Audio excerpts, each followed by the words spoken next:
Okay guys, so now we're gonna work a little bit on to calming the nervous system down, help for the recovery. Basically, our nervous system, our peripheral nervous system has like two parts that we want to work with, which are excitation, fight or flight, which we activate when we are actually in the workout, and then rest and digest, which is when we want to actually have like a better digestion, a better recovery.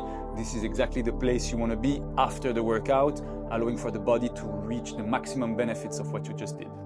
And for that, breathing is one of the best tools you can use, because you can switch the nervous system from one side to the other very easily.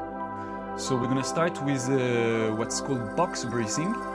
And we're gonna use, remember in the previous video, we were working with the three-part breathing, breathing from the belly, from the chest, from the throat, and then linking the three levels together. So this, linking the three levels together, is your base for every breathing work. Except some specific exception, you always want to bring like this, starting from the bottom, going all the way up on the inhale and all the way down on the exhale. And on top of that, together guys, we're gonna add like a rhythm for the breathing. So the principle of box breathing is that you inhale for a certain amount of time that is suitable for you. Could be like 4 seconds, 5 seconds, 6, whatever time is feeling right for your body. But after, let's say, today we're gonna start with 4. We do 4 second inhale, 1, 2, 3, 4, and then we're gonna block in apnea for holding. Try to not hold forcefully, let it feel more like a suspension almost, for 4 seconds as well. Then the exhale gonna be 4 seconds, and again we're gonna stop after the exhale for 4 seconds, and then inhale for 4, block for 4, exhale for 4, and on and on. So you really do this square box of inhale 4, block 4, that's why the name is the box, and you follow the square. So make sure when it comes, let me just say, when it comes to, for example, flexibility, or now, for example, because I'm not very open from the hips, so I will use the yoga block just to raise my space so that I can be a little bit more relaxed. And act the spine properly erect. Remember we said in the last video, basically the cue is if your knee is at the same level or lower than the bones of your pelvis, you're fine. If it's higher, you need to sit on a block, on a pillow, or whatever feels comfortable for you. Also, if it's more comfortable, if like cross-legged sitting is a bit hard, you can sit against the wall, sit against, have a little bit support for the back. Feel free to make it that you can relax the most possible. Before we start, let's just connect with the breath.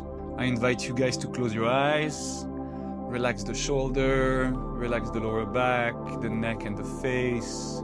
Try to get rid of any unnecessary tension right now. And just come at the bottom of the belly, inhaling to the belly, to the chest, to the throat, emptying the throat, emptying the chest, emptying the belly. And we're just gonna go like this, up and down for a couple of times, really feeling the spine elongating and the maximum capacity of your lungs being used.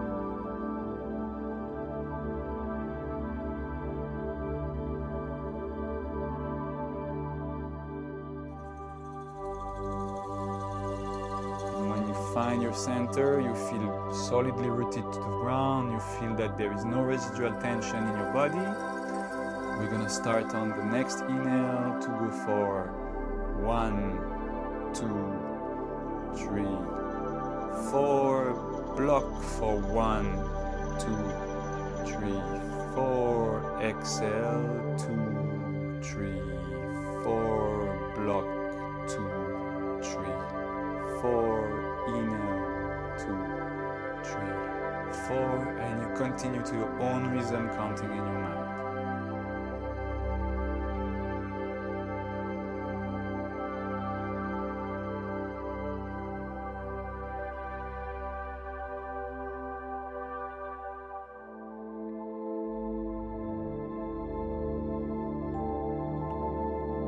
Keep going. If you feel that 4 is a little bit too short, that you cannot breathe fully enough and we cannot exhale fully enough, you can switch it to 5 or 6. But remember that you have to hold as well for 5 or 6. So don't make it too strenuous. It has to flow quite comfortably.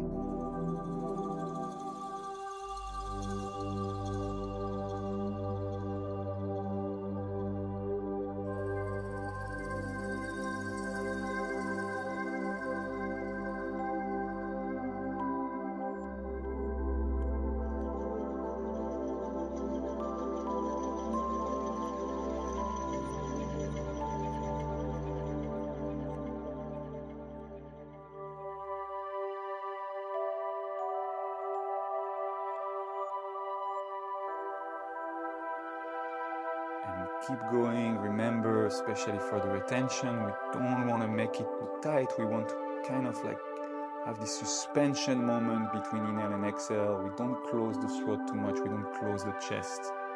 We make it soft. For those of you also that have like a very good connection with your body, you can actually count the pulsation of your heart as a base for the rhythm. If you can feel the heart beating, you can use that to count. If not, just like use the second. But it's also a tool to connect with what happened inside.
Usually going like this for like 5 minutes would suffice already to feel an effect on the body, feel the mind getting clearer, feeling everything getting a little bit more slow, a little bit more relaxed. And after that, there is no limitation of time. If you want to go for a longer period, you will have also more sensation and more benefits. But 5 minutes is already largely enough to feel it if you tune in.